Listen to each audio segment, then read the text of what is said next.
네, 오늘 2025년 2월 13일입니다. 새벽 기도회 잠언 10장 12절에서 16절까지의 말씀으로 의인의 수고라는 제목으로 잠시 은혜를 나누겠습니다.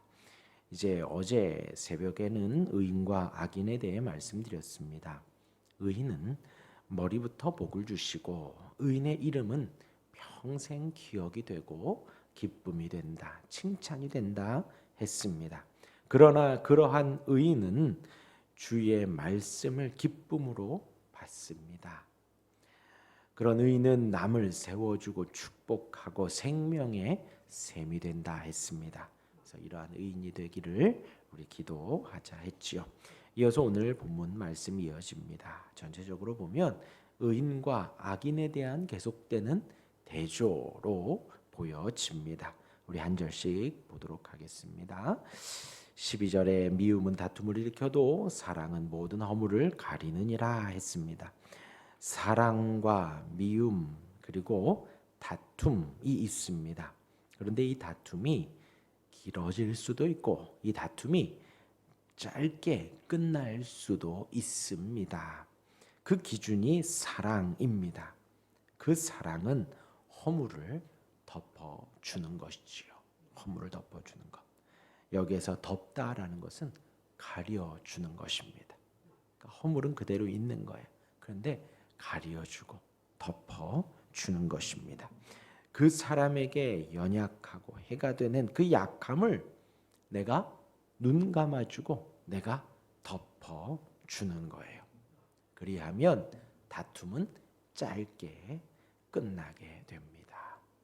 근데 이제 뭐 거의 어떤 다툼에 있어서의 화해가 어떤 한 사람의 그런 눈 감아주는, 참아주는, 덮어주는 것 때문에 일어난다라는 것이지요. 그리고 그 일을 우리가 하자라는 거예요. 믿는 우리가 그 사람의 허물을 덮어주자라는 것입니다. 근데 계속해서 다툼이 짧게 끝나지 않고 길어지는 이유는 무엇이냐? 둘 다 거만하기 때문입니다. 덮어주지 못하고 둘 다 거만하기 때문에 다툼이 계속해서 일어나는 거예요. 허물을 들춰내기만 하면 이 사람 잘못 있죠. 왜 잘못이 없어요? 그렇죠? 잘못이 있습니다. 그런데 그 들춰내기만 하면 다툼은 끝나지 않고 계속 되는 거예요. 그러나 사랑은 그 모든 잘못과 욕된 것을 눈 감아주고 덮어줍니다. 그럼 다툼은 길어지지 않는다는 거예요. 그렇죠? 우리가 다 알아요. 덮어주는 게 어려워서 그렇죠. 왜냐? 고린도전서 13장에 사랑은 오래 참고입니다. 참아주는 거거든요. 참아주는. 되게 이 참아주는 것이 뭐 쉽게 참아준다 아닙니다.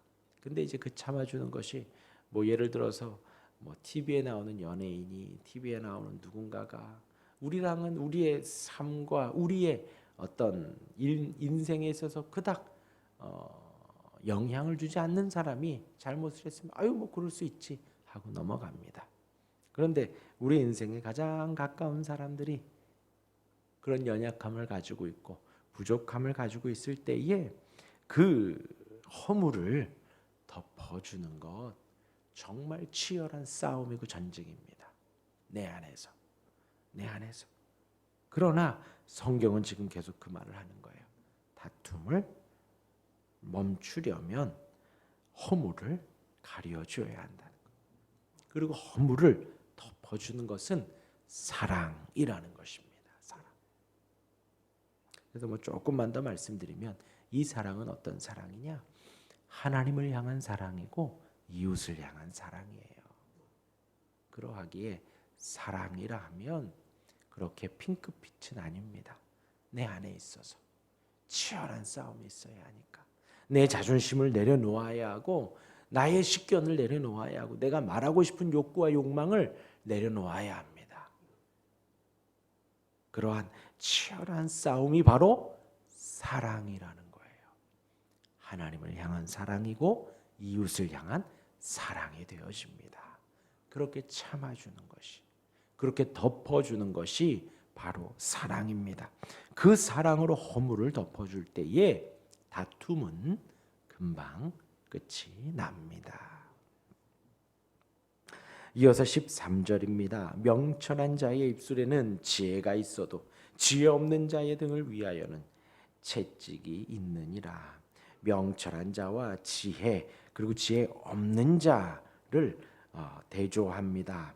여기서 명철과 지혜는 하나님을 아는 지혜를 말을 하지요. 하나님을 아는 지혜. 하나님을 안다라는 것은 진리를 깨닫는다. 진리를 깨닫는 비결은 성경 말씀을 순종하며 실제로 그대로 살아가는 것입니다. 방금 전에도 말씀드렸죠. 하나님을 사랑하고 이웃을 사랑하라. 그렇죠? 뭐 모르는 사람 없습니다. 예수 믿지 않아도 다 알아요. 교회 다니지 않아도 다 압니다. 그런데 인지하는 것과 우리의 마음에 동감하여서 삶으로 살아내는 것은 천지차입니다. 완전히 다릅니다. 하나님을 안다, 지혜를 안다, 진리를 깨달았다. 그것은 성경 말씀을 순종하여 그대로 살아내는 것입니다. 성경 말씀은 순종하지 않는 자에게는 깨달아지지 않습니다. 지혜 없는 자라는 것이. 하나님을 아는 자는 생명의 움직임이 있기에 남들을 또한 알게 하지요. 어느 때든지 항상 그것을 가르치고 전합니다. 그것이 바로 명철한 자이고요. 지혜가 있고 지혜를 가르치는 자입니다. 그러나 지혜 없는 자는 진리를 깨닫지 못하지요. 그런 사람의 등에는 채찍이 있습니다. 멸망이 있다라는 거죠. 징벌이 있다라는 것입니다. 형벌을 받죠. 우리가 이 땅에서의 형벌이라 하면 혹 배우자에게 형벌, 뭐 가끔 다툼하면서 말을 하지 않고, 혹은 약간의 응당의 대가가 있고, 뭐 반찬이 좀 부실하다던가, 뭐 약간 좀 그런 일이 있을 수 있지요. 혹 우리가 사회법을 어기게 되면 벌금이 오거나, 혹은 약간 구류가 되거나, 그런 등등의 우리가 징벌이 있지요. 그러나 우리가 두려워해야 할 것은 무엇이냐? 하나님이 하시는 징벌은 두려워야 합니다. 왜요? 하나님의 징벌은 지옥이기 때문입니다. 하나님의 징벌은 우리가 버림받았다라는 것은 지옥이라는 거예요. 지옥. 여기에서 지혜 없는 자의 등을 위하여는 채찍이 있느니라. 이 채찍은 하나님의 징벌입니다. 이 채찍은 하나님이 지옥의 형벌을 내리는 것입니다. 두려워해야 되는 거예요.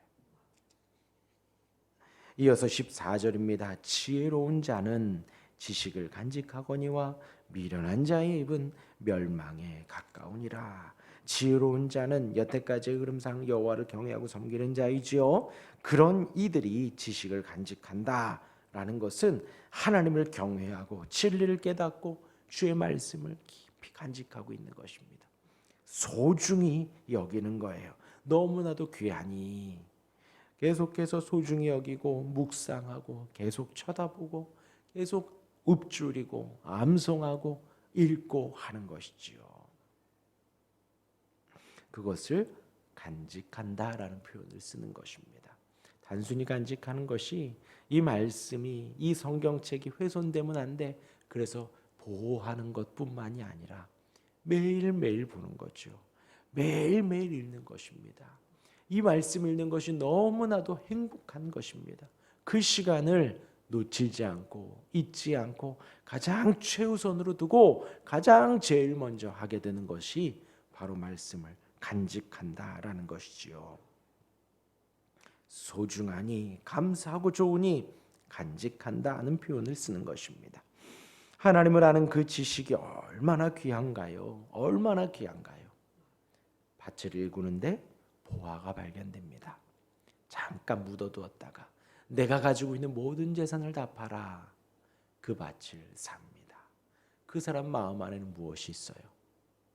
내 재산을 처분했으니까 손해한 마음이 있을까요? 어려운 마음이 있을까요? 아니지요. 그 보화를 발견했다는 기쁨 속에 내 재산 처분을 하는 거죠. 마찬가지입니다.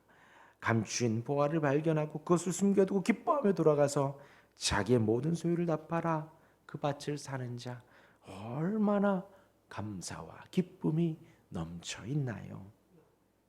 그러나 미련한 자는 그 속에 진리가 없습니다. 그 입에는 남을 헐뜯고 저주하는 미련한 언행만 있습니다. 그 입으로 남을 해롭게 합니다. 괴롭힙니다. 그런 자의 입은 멸망에 가깝지요. 단순히 이 말을 그냥 이렇게 소리 나는 소리일 뿐이다. 아닙니다.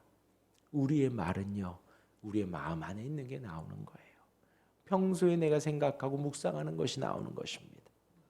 그런데 그 나오는 말이 미련한 말이고 남을 저주하는 말이고 남을 힘들게 하고 괴롭히는 말이에요. 그럼 그 안에 뭐가 있다는 얘기인가요? 지옥이 있다는 얘기예요.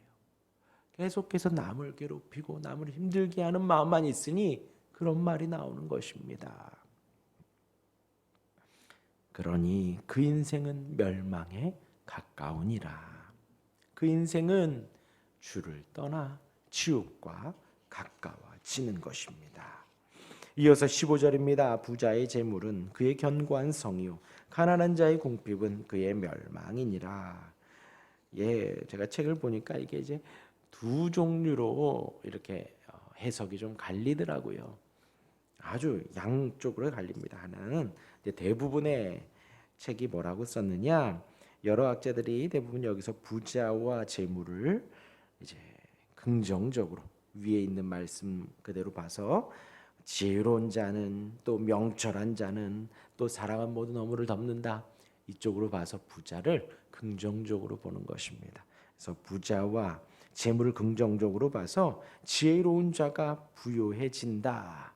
라는 어떤 부족함이 없다. 그런 논점의 흐름 속에서 지혜로운 자들은 하나님을 경외하며 하나님이 주신 그 부가 견고한 성이 되어서 보호해 준다라고 막아준다라고 또 보기도 합니다. 그러나 가난한 자들은 어리석고 미련한 자들은 가난하게 되어서 그의 궁핍은 멸망으로 마무리가 됩니다. 이렇게 하나님을 경외하면 부유해지고 그 부유함이 우리를 지켜준다. 견고한 성이 된다. 이렇게 보기도 하고요. 또 정반대로 보는 관점은요. 부자는 지금 이 재물을 견고한 성으로 본다는 것이죠. 그러면 부자가 의지하는 것은 하나님이 아닌 이 재물인 것입니다.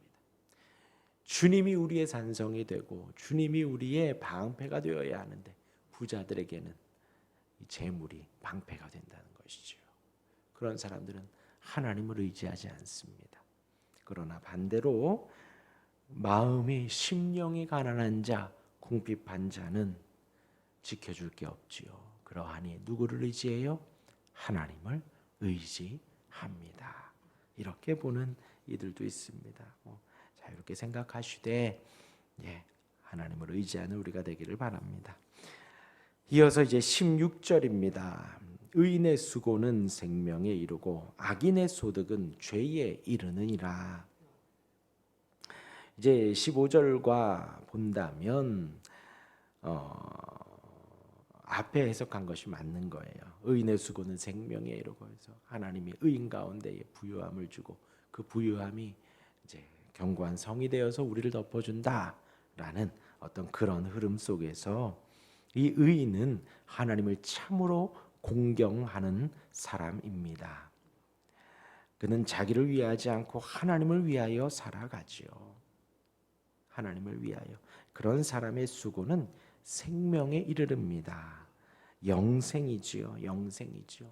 하나님이 주시는 대가는 영생이 되어집니다. 그러나 악인의 소득은 죄에 이르게 됩니다. 죄는 멸망이지요. 지옥입니다. 지옥입니다. 그렇게 이제 오늘의 말씀도 어제의 말씀과 같이 의인과 악인에 대해서 말을 하고 있습니다. 오늘의 말씀 기억하시며 오늘도 이러한 의인이 되기를, 하나님을 의지하는 자가 되기를 우리 함께 기도하시기를 바랍니다. 기도하겠습니다.